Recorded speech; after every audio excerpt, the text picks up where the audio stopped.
เธออยู่ที่ตรงนั้น อ๋อมันช้าๆแม่อุ้ย เมื่อฉันไม่ใช่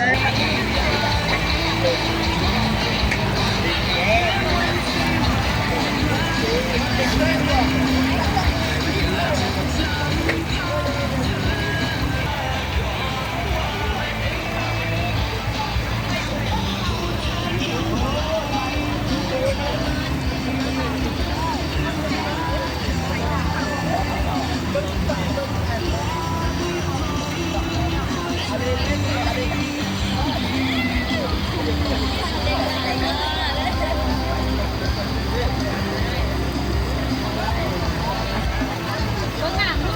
ผมบอกว่าหนามมันเกลียดนะผมก็เห็นเจ้าลายเนี่ยก็เลยพูดชื่อผมก็เจ้ากันแล้วเป็นเมียเพื่อนภรรยาเพื่อนเลยนะ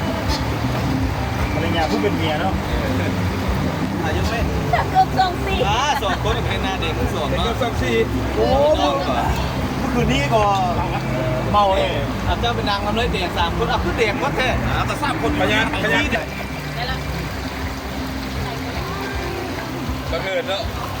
จะคิดได้เมื่อจริงในโถ5กันแต่ในเบรนด์บอลเพราะมื้อนี้ก็เห็นเซตยืมกันแล้วว่าคำมาฮอดแล้วอีน้อยคำมาฮอดแล้วน้อยนั่นเนี่ยแล้วก็เลยบ้านที่ออกมาดีกรมาวัดนี่ที่ตัวของทะเล มาแล้วเจ้าของมันมาแล้วมันหายเจ้าจังมึง ก็ต้องข้าวไปแล้ว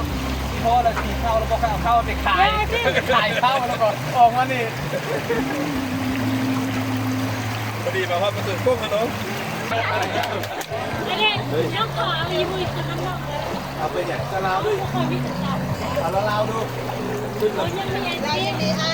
ที่ลูกเต็มเลย เอาขึ้นก่อนเอาจะไปอ้าวก็ให้คุยไปนั่งน้าโอ้แล้วก็เมียไอ้เพื่อนขึ้นก่อนไอ้เลยเมียไอ้เนี่ยไม่ต้องคุย